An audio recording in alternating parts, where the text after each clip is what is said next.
नमस्कार दोस्तों, आप देख रहे हैं साइकोलॉजी शिक्षा हिंदी यूट्यूब चैनल। आज के basic terms of research methodology श्रृंखला के प्रथम व्याख्यान में आज हम लोग देखेंगे कि अनुसंधान के सामान्य संप्रत्यय के बारे में, अनुसंधान के बेसिक कॉन्सेप्ट के बारे में समझने का प्रयास किया जाएगा। जब भी हम अनुसंधान करते हैं तो अनुसंधान करने के दौरान बहुत से ऐसे कॉन्सेप्ट सामने आते हैं जिनकी जानकारी होना अत्यंत ही आवश्यक है। इसके अलावा यूजीसी नेट के प्रथम प्रश्न पत्र में यह एक अत्यंत ही महत्वपूर्ण विषय है, जिनके प्रश्नों को सॉल्व करने के लिए यह आवश्यक होता है कि इसके बेसिक टर्म का क्लियरिफिकेशन होना चाहिए या इसके जो बेसिक टर्म्स हैं उसको भली भांति समझना चाहिए। इन्हीं बातों को ध्यान में रखते हुए आज के इस वीडियो में हम लोग रिसर्च के बेसिक कॉन्सेप्ट के बारे में समझेंगे। जैसा कि हम बात करें रिसर्च यानी अनुसंधान के शब्दावली पर अगर विचार करें, अनुसंधान के अंग्रेजी शब्द पर विचार करें तो वह दो शब्दों से मिलकर बना है, री तथा सर्च। री का अर्थ होता है पुनः या बार बार और सर्च का अर्थ होता है खोज करना। यानी कि अनुसंधान क्या है जिसका बार बार खोज किया जा सके या बार बार खोज किया जाए, परंतु यह अनुसंधान का अत्यंत ही संकीर्ण अर्थ होगा। हमें अनुसंधान के विस्तृत अर्थ को समझने के लिए इसकी कुछ सर्वमान्य परिभाषाओं पर विचार करना होगा, जिसमें से यदि हम कहें कि research is a scientific and systematic search for pertinent information on a specific topic. अनुसंधान क्या है? Research is a scientific and systematic search for pertinent information on a specific topic. यदि इस अनुसंधान की डिफिनेशन पर ध्यान दें तो इसमें कुछ ऐसे शब्द हैं जिनको अगर हम अच्छी तरह समझ लें तो हम रिसर्च के बेसिक संप्रत्यय के बारे में, मूलभूत संप्रत्यय के बारे में समझ लेंगे। वो हैं, अनुसंधान एक विशिष्ट विषय पर प्रासंगिक जानकारी के लिए एक वैज्ञानिक और व्यवस्थित खोज है। अनुसंधान के लिए एक विशिष्ट विषय होना चाहिए, उस विशिष्ट विषय के बारे में प्रासंगिक जानकारी, और वो भी जानकारी कैसे? वैज्ञानिक और व्यवस्थित ढंग से। आइए हम इन्हीं चार शब्दों अर्थात विशिष्ट विषय क्या है, प्रासंगिक सूचना क्या है, वैज्ञानिक अध्ययन क्या है तथा व्यवस्थित या क्रमबद्धता क्या है, इन्हीं बातों पर हम विचार करेंगे।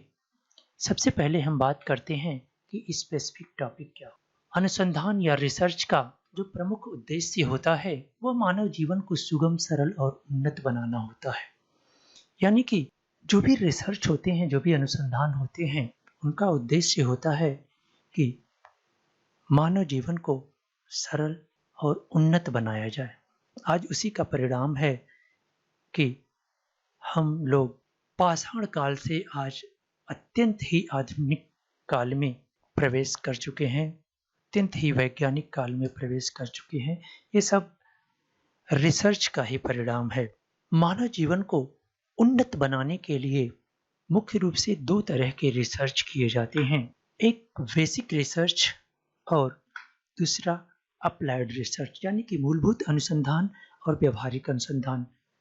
मूलभूत अनुसंधान के द्वारा हम नए सिद्धांतों तथा नियमों का प्रतिपादन करते हैं, जबकि व्यवहारिक अनुसंधान व्यवहारिक समस्याओं के समाधान के लिए किए जाते हैं। इस प्रकार अनुसंधान के लिए हमारे पास एक विशिष्ट विषय होना चाहिए, यानी कि एक निश्चित टॉपिक होना चाहिए, तभी हम अनुसंधान की प्रक्रिया या शोध की प्रक्रिया को आगे बढ़ा सकते हैं। इसके बाद जब हमारे पास एक स्पेसिफिक टॉपिक आ जाती है जिसे हम समस्या कहते हैं, उसके बाद आवश्यकता होती है कि हम उसकी प्रासंगिक सूचना को इकट्ठित करें। यानी जब किसी विशिष्ट टॉपिक पर यह निर्णय ले लिया जाता है कि हमें अनुसंधान करना है, तो उसके बारे में हमें प्रासंगिक सूचनाएं इकट्ठा करना होता है। प्रासंगिक सूचनाएं, सबसे पहले हम समस्या के मूल संप्रत्यय को समझते हैं। समस्या यानी टॉपिक जो आपने सेलेक्ट किया है या जो विशिष्ट टॉपिक आपको मिला है, उसके मूल संप्रत्यय को समझते हैं, उसके मूल अर्थ को समझते हैं। समस्या से संबंधित जानकारी जुटाते हैं। जो भी समस्या है उसके बारे में हम जानकारी जुटाते हैं। फिर अन्य चीजों से इसके संबंध पर विचार करते हैं। समस्या के इतिहास पर दृष्टि डालते हैं कि इस समस्या का या इस टॉपिक का इतिहास क्या रहा है, और अंत में इसके साथ साथ हम ये भी देखते हैं कि उस पर क्या समाधान आया हुआ है या क्या समाधान हो सकता है। हम इन बातों को एक उदाहरण द्वारा अगर देखें, आज जबकि ये वीडियो बन रहा है, भारत क्या पूरे देश, पूरे विश्व में लॉकडाउन की स्थिति बनी हुई है, जिसका कारण कोविड-19 एक तरह का वायरस जो कि समस्या बना हुआ है। अब हम स्पष्ट रूप से देखें कि जब हमारे सामने कोई समस्या आती है तो हम रिसर्च की ओर उन्मुख होते हैं, यानी कि उसके समाधान की ओर उन्मुख होते हैं, और फिर वह एक विशिष्ट टॉपिक होता है। आज अगर कोरोना की बात करें तो कोरोना पूरे विश्व का एक विशिष्ट टॉपिक बना हुआ है, जिसके बारे में सर्वप्रथम हमें प्रासंगिक जानकारी इकट्ठा करना होगा, यानी कि कोरोना के मूल संप्रत्यय, मूल अर्थ को समझना होगा। ये किस वर्ग का है, कौन सा वायरस है, यानी कि उस कोरोना के बारे में सभी जानकारी इकट्ठा करते हैं। फिर उसके बारे में और डीपली अध्ययन करने के लिए हम उसके अन्य चीजों से संबंध पर विचार करते हैं, उसके इतिहास पर विचार करते हैं कि क्या पहले भी यह वायरस सक्रिय रहा है तो किस तरह से समाप्त हुआ है, और उसी के साथ साथ हम ये भी देखते हैं कि क्या इसका कोई समाधान हो सका है। इस तरह से रिसर्च के लिए कोई भी टॉपिक सामने आ सकता है, तो सामने आने के बाद आवश्यक है तब तक हम कोई कार्य नहीं कर सकते जब तक कि उसके बारे में सूचना इकट्ठा न कर लें। इसके बाद जो टर्म्स आता है, इसके बाद जो मुख्य बिंदु आता है रिसर्च में, वो है वैज्ञानिक अध्ययन। साइंटिफिक अध्ययन चूंकि वस्तुनिष्ठता से संबंधित होता है, जिसे अगर हम परिभाषित करना चाहें तो वस्तुनिष्ठ तरीके से किसी घटना या तथ्य के बारे में वास्तविकता व सत्य की खोज करना ही वैज्ञानिक अध्ययन होता है। यानी कि साइंटिफिक स्टडी किसको कहेंगे, जिसमें वस्तुनिष्ठता पाई जाए। अगर अब वैज्ञानिक अध्ययन को हम दो भागों में बांटें तो हम देखेंगे कि एक सामाजिक अध्ययन होता है, दूसरा प्राकृतिक अध्ययन। यानी कि अध्ययन की दृष्टि से अगर हम रिसर्च की बात करें तो सामाजिक अध्ययन और प्राकृतिक अध्ययन, दो तरह के अध्ययन के बारे में हम विचार कर सकते हैं। सामाजिक अध्ययन के अंतर्गत सामाजिक विज्ञान का अध्ययन किया जाता है, जबकि प्राकृतिक अध्ययन के लिए प्राकृतिक विज्ञान का अध्ययन करते हैं। अब सामाजिक विज्ञान और प्राकृतिक विज्ञान की कॉन्सेप्ट को भी समझना आवश्यक है, क्योंकि सामाजिक विज्ञान ऐसे विज्ञान होते हैं जो किसी न किसी रूप में, चाहे वो शैक्षणिक रूप में, सामाजिक रूप में, भौतिक रूप में हो या ऐतिहासिक रूप में, किसी न किसी रूप में मानव से जुड़ा रहता है या समाज से जुड़ा रहता है, या इस तरह से कहा जाए कि मानव व्यवहार से जुड़ा रहता है। मानव व्यवहार से जुड़े रहने वाले जो विषय हैं, उन विषयों में अर्थशास्त्र, भूगोल, मनोविज्ञान, समाजशास्त्र, शिक्षा शास्त्र, राजनीति शास्त्र, इतिहास इत्यादि आते हैं। जबकि प्राकृतिक विज्ञान ऐसा विज्ञान जो कि तथ्यों पर आधारित होता है, फैक्ट पर आधारित होता है, जिसमें वस्तुनिष्ठता, क्रमबद्धता, निश्चितता अपेक्षाकृत अधिक पाई जाती है। ऐसे विज्ञान के अंतर्गत जिन विद्या शाखाओं का अध्ययन किया जाता है उनमें है रसायन शास्त्र, वनस्पति शास्त्र, भौतिक शास्त्र, प्राणी शास्त्र इत्यादि। वैज्ञानिक अध्ययन को और भी अधिक स्पष्ट करने के लिए सामाजिक विज्ञान और प्राकृतिक विज्ञान की कुछ विशेषताओं पर यदि ध्यान दें तो सामाजिक विज्ञान में आत्मनिष्ठता होती है, जबकि प्राकृतिक विज्ञान में वस्तुनिष्ठता होती है। अब इन दोनों कॉन्सेप्ट को अगर हम समझें, आत्मनिष्ठता का तात्पर्य जब हम किसी तथ्य या घटना का वर्णन अपने आत्मनिष्ठ कारकों से प्रभावित होकर करते हैं तो वो आत्मनिष्ठ कारक कहलाता है। जैसे जब हम किसी वस्तु के बारे में बात करते हैं तो हम अपने मूल्यों, अपने आदर्शों, अपनी मनोवृत्ति, अपनी अभिवृत्ति आदि से प्रभावित होकर उसके बारे में बात करते हैं, जबकि वस्तुनिष्ठता निष्पक्ष रहकर घटनाओं को उसके यथार्थ रूप में देखना और ठीक उसी रूप में उसका चित्रण कर देना ही वस्तुनिष्ठता कहलाता है। दूसरी विशेषता पर बात करें तो जो सामाजिक विज्ञान होते हैं उसमें परिवर्तनशीलता होती है, जबकि प्राकृतिक विज्ञान में निश्चितता होती है। अगर हम किसी व्यक्ति के व्यवहार की बात करें तो व्यक्ति का व्यवहार परिवर्तनशील होता है। एक ही व्यक्ति एक ही परिस्थिति में विभिन्न समय अंतराल पर एक जैसा व्यवहार नहीं कर सकता।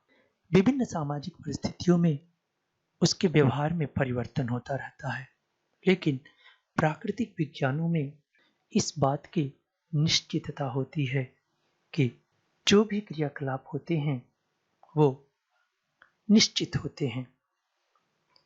जैसे यदि अगर आप एक पत्थर को ऊपर फेंकेंगे तो वह निश्चित है कि नीचे ही गिरेगा। यदि पानी को उबाला जाए तो उसमें से भाप ही निकलेगा।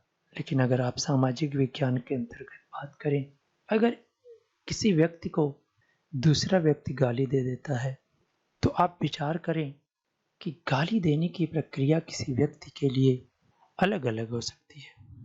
हर व्यक्ति उसकी प्रतिक्रिया में अलग अलग व्यवहार करता है, यानी कि उसमें परिवर्तनशीलता पाई जाती है।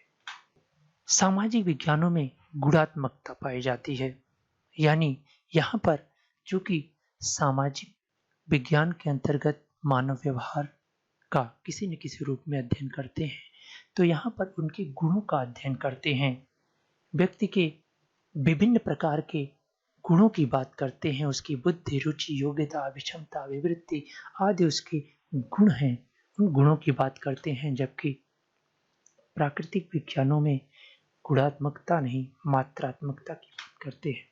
वहीं सामाजिक विज्ञानों में अक्रमबद्धता पाई जाती है, यानी कि किसी भी व्यवहार में क्रमबद्धता नहीं होती, जबकि प्राकृतिक विज्ञानों में क्रमबद्धता होती है। सामाजिक विज्ञानों में अमूर्तता होती है, जबकि प्राकृतिक विज्ञानों में मूर्तता होती है। सामाजिक विज्ञानों में सार्वभौमिकता का अभाव होता है, अर्थात आवश्यक नहीं है कि व्यक्ति द्वारा किया गया व्यवहार किसी पर्टिकुलर संदर्भ में जो है अन्य दूसरी परिस्थिति में उसका व्यवहार उसी तरह का होगा। जबकि प्राकृतिक विज्ञानों में सार्वभौमिकता पाई जाती है। अगर गुरुत्वाकर्षण का बल इंडिया में काम करता है तो अमेरिका में भी काम करेगा, जापान में भी काम करेगा। आप कहीं भी किसी भी देश में ले जाएं तो वहां पर ऐसे नियम सार्वभौमिक रूप से काम करते हैं।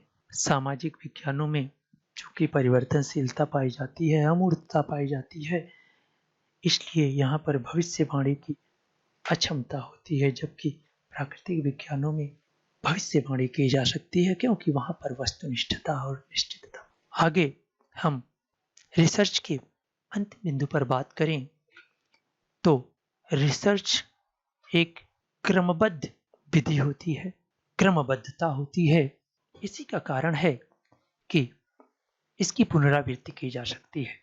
अब अनुसंधान के कुछ निश्चित क्रम होते हैं, उस निश्चित क्रम के आधार पर ही अनुसंधान संपन्न किए जाते हैं। ऐसे मुख्य रूप से 5 क्रमों की चर्चा होती है। अनुसंधान का सबसे प्रथम सोपान समस्या की पहचान होती है, यानी कि जब तक हमारे सामने कोई समस्या नहीं होती है तब तक रिसर्च की आवश्यकता नहीं होती है। यानी कि रिसर्च के लिए सबसे जो पहला चरण है, पहला क्रम है, समस्या की पहचान करना। जब ही हम समस्या की पहचान कर लेते हैं या समस्या हमारे सामने आती है, समस्या के आने पर ही अनेक तरह के समस्या समाधान के विकल्प जहन में आते हैं। अनेक तरह के जो समस्या के समाधान के विकल्प हमारे जहन में आता है, उसे कहते हैं परिकल्पना निर्माण। यानी कि परिकल्पना क्या है? समस्या का संभावित उत्तर या प्रस्तावित उत्तर को परिकल्पना कहते हैं। जब परिकल्पना का निर्माण हो जाता है तो अगले क्रम में हम चलते हैं। जो ही परिकल्पना का निर्माण हो जाता है तो आपको पता चल जाता है कि हम किस आधार पर इस समस्या का समाधान करेंगे। जब आपको निश्चित आधारों का पता चल जाता है तो आप उन संसाधनों को, यानी कि उन मेथड्स को, उन रिसर्च मेथोडोलॉजी को, उस क्रियाविधि को आप एकत्रित करते हैं। फिर आपका अगला चरण आता है जिसे हम कहते हैं परिकल्पना परीक्षण। परिकल्पना परीक्षण करते हैं और परिकल्पना परीक्षण के बाद जो स्टेप आता है, जो चरण आता है, वह परिणाम विश्लेषण। परिणाम विश्लेषण करने पर हमें समस्या का समाधान प्राप्त हो जाता है। समस्या का समाधान प्राप्त हो जाने के बाद अंतिम चरण निष्कर्ष तथा सामान्यीकरण होता है। यानी कि हम निष्कर्ष प्राप्त करते हैं कि जो समस्या हमारे सामने आई थी उसका समाधान पूर्ण रूप से हो गया या नहीं। अगर हो जाता है तो फिर उसी के साथ साथ हम उसका सामान्यीकरण करते हैं, जनरलाइजेशन करते हैं पूरी जनसंख्या के साथ। अनुसंधान के इस बेसिक कॉन्सेप्ट को समझने के पश्चात, बेसिक संप्रत्यय को समझने के पश्चात स्पष्ट होता है कि इस संप्रत्यय से बहुत सारी विशेषताएं निकल कर आती हैं। अगर उन विशेषताओं पर ध्यान दें तो अनुसंधान का संप्रत्यय और भी स्पष्ट हो जाता है। अनुसंधान की विशेषताओं पर ध्यान दें तो अनुसंधान की प्रक्रिया वैज्ञानिक तथा व्यवस्थित होती है। जैसा कि हम लोग अभी देख रहे हैं कि जो भी अनुसंधान होता है वह एक निश्चित क्रम में होता है और वैज्ञानिक होता है। दूसरी जो विशेषता निकल कर आती है, अनुसंधान के द्वारा नियमों तथा सिद्धांतों का प्रतिपादन किया जाता है। जब ही आप किसी समस्या का समाधान कर लेते हैं तो आप एक नए सिद्धांत, एक नियम का प्रतिपादन कर लेते हैं। दूसरी जो विशेषता सामने निकल कर आती है, अनुसंधान नवीन ज्ञान में वृद्धि करता है। जाहिर सी बात है, जब आप किसी समस्या का समाधान करते हैं तो आप एक नवीन ज्ञान में वृद्धि करते हैं, नवीन फाइंडिंग लेकर आते हैं। अगली विशेषता, अनुसंधान में वस्तुनिष्ठता को वरीयता दी जाती है, आत्मनिष्ठ पक्षों की अवहेलना की जाती है। जैसा कि हम लोग ऊपर देख चुके हैं, शोध से प्राप्त निष्कर्ष का सामान्यीकरण किया जाता है। यानी कि जब भी हम अनुसंधान करते हैं तो उससे जो निष्कर्ष प्राप्त होता है उसका हम सामान्यीकरण करते हैं और जो अंतिम विशेषता निकल कर सामने आती है, इसमें विश्वसनीय तथा वैध विधियों का प्रयोग किया जाता है। चूंकि आप जानते हैं कि अनुसंधान एक वैज्ञानिक पद्धति है, वैज्ञानिक पद्धति में वस्तुनिष्ठता पाई जाती है और वस्तुनिष्ठ होने के लिए आवश्यक है कि हमें विश्वसनीय तथा वैध विधियों का प्रयोग करना होगा। मित्रों, आज के वीडियो में इतना ही। आगे basic terms of research methodology के अगले सीरीज में हम लोग देखेंगे कि जनसंख्या क्या होती है, प्रतिदर्श क्या होता है, पैरामीटर क्या होता है और स्टैटिक्स क्या होती है। आपको यह वीडियो कैसा लगा कमेंट में अवश्य ही बताइएगा। इसके साथ साथ कोई सुझाव हो तो उसे भी बताइएगा। वीडियो देखने के लिए आपका बहुत बहुत धन्यवाद।